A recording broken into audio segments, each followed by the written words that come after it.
Hola, mi nombre es Karen Cuapio Teisier y soy estudiante de la Universidad para el Bienestar Benito Juárez García, de la licenciatura en Medicina Integral y Salud Comunitaria.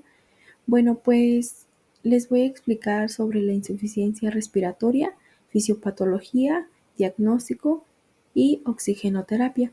Este lo podemos encontrar en el capítulo 43 del libro del Gaito. Bueno, pues vamos a comenzar. Para empezar, pues el diagnóstico y el tratamiento de la mayoría de los trastornos respiratorios, pues estos dependen mucho del conocimiento de los principios fisiológicos básicos, de la respiración y del intercambio gaseoso.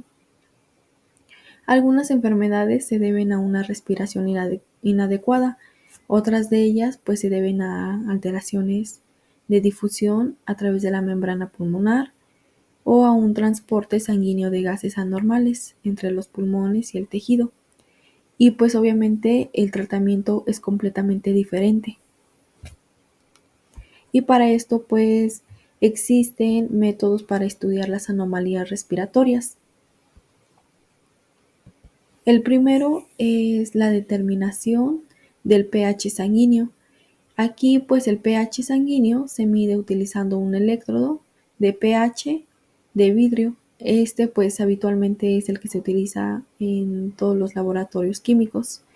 El voltaje que genera el electrodo de vidrio es una medida directa del pH y se lee directamente en escala de un volímetro o se registra en una gráfica.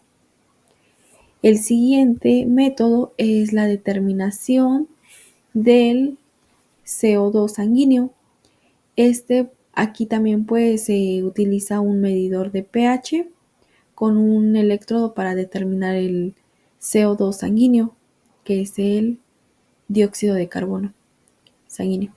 Cuando se utiliza el electrodo de vidrio para medir el dióxido de carbono en la sangre, un electrodo de vidrio en miniatura está rodeado por una delgada membrana de plástico.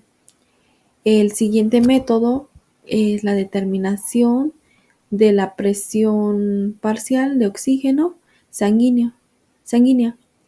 La concentración de oxígeno en un líquido se puede medir mediante una técnica denominada polarografía.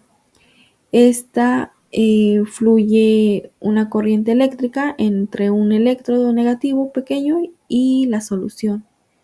Aquí, si el voltaje del electrodo difiere del voltaje de la solución, más de menos 0.6 voltaje, el oxígeno se depositará en un electrodo. El siguiente es la determinación del flujo respiratorio máximo. Aquí se debe a que cuando una persona expira con mucha fuerza, el flujo aéreo expiratorio alcanza un flujo máximo. El flujo expiratorio máximo es mucho mayor cuando los pulmones están llenos con un volumen grave de aire. Aquí podemos observar esta imagen en donde aquí nos está diciendo la capacidad pulmonar total, el flujo expiratorio máximo y el volumen residual.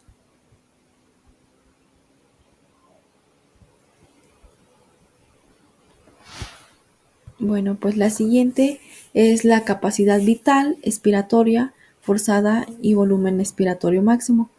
Aquí, cuando se realiza la maniobra de CVP con el espirómetro, la persona primero inspira al máximo hasta la capacidad pulmonar total y después expira hacia el espirómetro con un esfuerzo expiratorio máximo. Aquí nos muestra cuando una inspiración máxima normal y aquí cuando hay una obstrucción de las vías aéreas.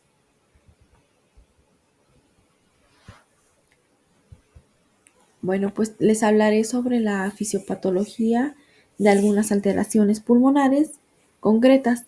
Pues les voy a hablar sobre la primera, que esta es el efisema pulmonar crónico.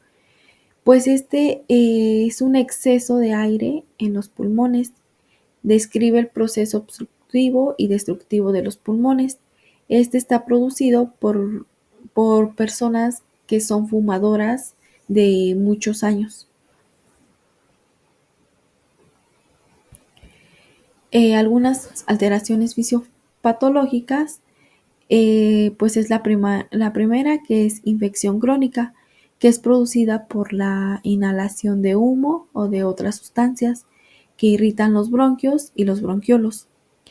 Este no se puede eliminar fácilmente, el moco de las vías aéreas, y se produce una secreción excesiva de moco.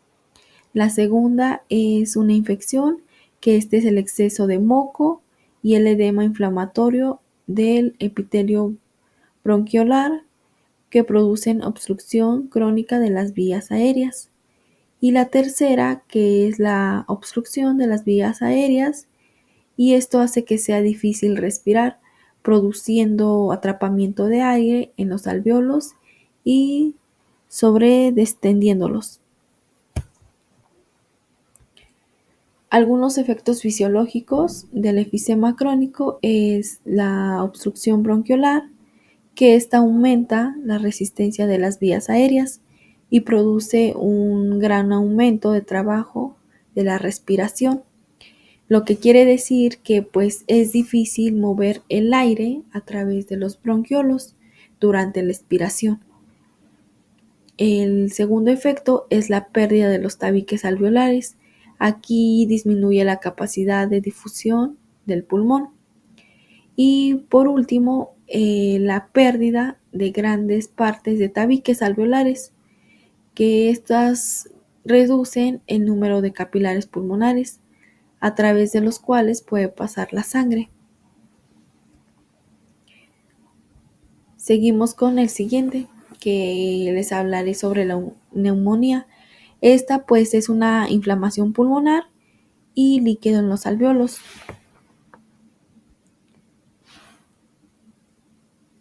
Aquí podemos observar cuando los alvéolos normales, los alvéolos con neumonía, que aquí está el edema. Aquí en este se encuentra líquido y células sanguíneas, y el efisema, que aquí los alvéolos son confluentes. Bueno, existe la neumonía bacteriana, que esta es producida la mayor parte por neumococos, y esto comienza con una infección en los alvéolos, en la membrana pulmonar. Esta se inflama y se hace muy porosa, lo que hace que los eritrocitos y los leucocitos escapen de la sangre hacia los alvéolos. Los alvéolos infectados se llenan de líquido y de células. Las alteraciones pulmonares es la reducción del área superficial disponible total de la membrana respiratoria y la disminución del cociente ventilación-perfusión. Estos dos efectos producen que es la hipoxemia, que es el oxígeno sanguíneo bajo, y la hipercapnia, que es el dióxido de carbono sanguíneo elevado. Seguimos con la siguiente, que es la atelectasia, que esta es el colapso de los alvéolos y puede aparecer en zonas localizadas del pulmón o en todo el pulmón. Dos de sus causas es la obstrucción total de las vías aéreas y la ausencia de surfactante en los líquidos que tapizan los alvéolos. Aquí podemos observar cómo es un bronquio normal y un bronquiolo obstruido. Y aquí esta es pues la zona del pulmón colapsado por la atelectasia. La obstrucción de las vías aéreas se produce por un bloqueo de muchos bronquios pequeños por moco. El segundo es por la obstrucción de un bronquio importante por un gran tapón mucoso o por algún objeto sólido. Aquí el aire que queda atrapado más allá del bloqueo se absorbe en un plazo de minutos a horas por la sangre que fluye por los capilares pulmonares. Aquí, si el tejido pulmonar es flexible, solo será un colapso de los alvéolos y si es rígido, no se puede colapsar. Este genera presiones negativas en el interior de los alvéolos. Y por último, la ausencia de surfactante. Bueno, pues el surfactante es secretado por células epiteliales alveolares hacia los líquidos que recubren la superficie interna de los alvéolos. El surfactante reduce la tensión superficial de los alvéolos de 2 a 10 veces y la deficiencia de surfactante que produce una tendencia grave a que los pulmones de niños colapsen o se llenen de líquido.